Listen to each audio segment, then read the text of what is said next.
राजा परीक्षित के राज्य में कलयुग का आगमन कैसे और कब हुआ? राजा परीक्षित अर्जुन और सुभद्रा के पौत्र थे।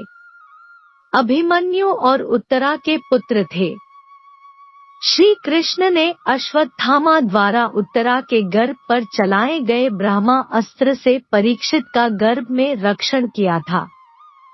श्री कृष्ण के देह त्याग कर बैकुंठ यात्रा की खबर सुनकर युधिष्ठिर अपने भाइयों सहित स्वर्ग जाने को तैयार हुए। उन्होंने अपने पौत्र परीक्षित को राज सौंप दिया। पांडवों के हिमालय को चले जाने के बाद परीक्षित पृथ्वी का पालन करने लगे। जब राज्य परीक्षित दिग्विजय करने चले तो उन्हें राजा के रूप में कलयुग मिला, जो अपने पैरों से गौ और बछड़े को मार रहा था। उन्होंने देखा कि धर्म बैल का रूप धारण कर जा रहा है, जिसका केवल एक ही पैर था। उसने पृथ्वी को बिना बछड़े की माता के समान जानकर पूछा कि तुम किसके लिए इतनी दुखित हो रही हो? पृथ्वी पर श्री कृष्ण तुम्हारे भार को हल्का करते थे।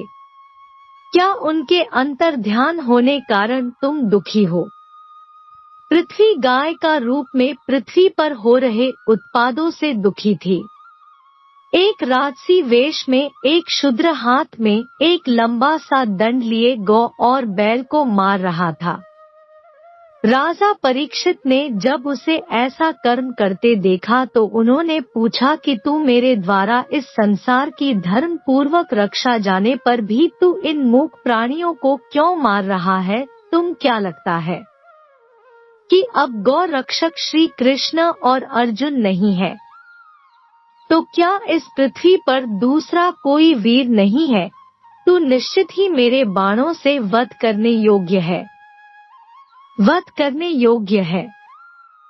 हे एक पैर से चलने वाले वृषभ, आप कौन है? हे गौमाता, आप क्यों दुखी है? हे वृषभ देव, आपके शेष 3 पैर किसने काटे हैं? जिसने आपको कष्ट दिया है, मैं उसको अवश्य दंड दूंगा। राजा परीक्षित ने फिर पृथ्वी रूपी गौ माता से कहा कि आप दुख त्याग दे, मैं आपको दुखी करने वाले को दंडित करूंगा। राजा परीक्षित ने कलयुग को मारने के लिए ज्यों ही तलवार उठाई, कलयुग उनके चरणों पर गिर गया। कलयुग के इस प्रकार पैरों में गिरने के कारण राजा परीक्षित को कलयुग पर दया आ गई। राजा परीक्षित बोले कि मैं तुम्हें नहीं मारूंगा, परंतु तुम मेरे राज्य से बाहर चले जाओ। तुम मेरे राज्य में अधर्म ना फैलाओ। जहाँ सत्य और धर्म विद्यमान हो, यज्ञ विधि से भगवान की पूजा होती हो, तुम वहाँ मत जाना। जहाँ भगवान विष्णु की पूजा हो, तुम वहाँ वास मत करना। कलयुग ने कांपते हुए हाथ में तलवार लिए हुए राजा परीक्षित से कहा, मैं जहाँ भी रहूंगा मुझे आपका भय लगा रहेगा। अब आप मुझे वह स्थान बताएं जहाँ मैं वास कर सकूं। मैं जहाँ भी रहूंगा आपके बताए हुए नियमों का पालन करूंगा। राजा परीक्षित ने कहा कि जहाँ जुआ, मद्यपान, व्यभिचारिणी स्त्रियां हो और जहाँ प्राणियों को मारा जाता हो, ऐसे अधर्म के स्थान पर ही तुम वास करना। कलयुग ने कहा, मुझे एक और स्थान दे। राजा परीक्षित ने कहा, तुम स्वर्ण में भी वास कर सकते हो। कलयुग ने राजा के स्वर्ण मुकुट को अपने वास का स्थान बना लिया।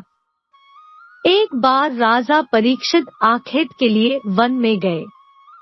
वहां मृग के पीछे दौड़ते दौड़ते उन्हें बहुत प्यास लगी। जल की खोज में वह जलाशय के निकट पहुँचे।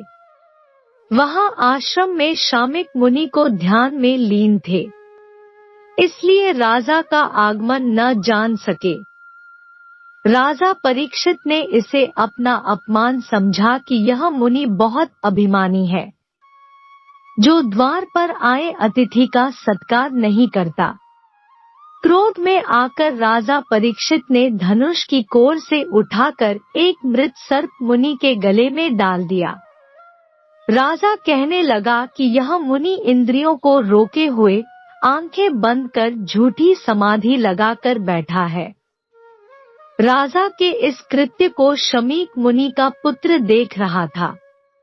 उसने कौशिकी नदी के तट पर जाकर हाथ में जल लेकर राजा परीक्षित को श्राप दिया, जिस प्रकार राजा ने मेरे निर्दोष पिता के गले में मृत सर्प डालकर अपमान किया है, उस पाप के कारण आज से 7वें दिन तक्षक नाग के काटने से राजा परीक्षित मृत्यु को प्राप्त हो जाएंगे। इस प्रकार शाप देकर बालक अपने पिता के गले में पड़े सर्प को देखकर रोने लगा। उसका रुदन सुनकर शमीक ऋषि ने नेत्र खोलकर गले में पड़े सर्प को हटाकर उसके रोने का कारण पूछा। शमीक ऋषि के पुत्र ने सारा वृतांत पिता को सुनाया।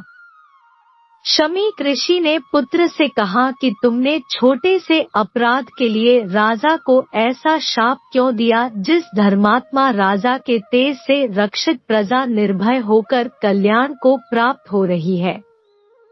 तुमने ऐसे राजा को इतना घोर शाप क्यों दिया? तुम्हें राजा को ऐसा शाप नहीं देना चाहिए था। उधर राजा ने जब स्वर्ण मुकुट उतारा तो राजा को अपने किए हुए कर्म का पश्चाताप हुआ। शमीक ऋषि ने राजमहल पहुंचकर राजा को अपने पुत्र द्वारा दिए गए शाप से अवगत करवाया कि आज से 7वें दिन तक्षक नाम के कारण आपकी मृत्यु हो जाएगी। राजा परीक्षित ने अपना राज्य अपने पुत्र जनमेज को सौंप दिया। राजा परीक्षित ने अपने गुरु शुकदेव से श्रीमद् भागवत कथा सुनी और 7वें दिन उनकी तक्षक नाग के काटने से मृत्यु हुई। दोस्तों, वीडियो अच्छा लगा हो तो वीडियो को लाइक और शेयर करें और ऐसे ही वीडियो देखने के लिए हमारे चैनल को जरूर सब्सक्राइब कर ले। धन्यवाद।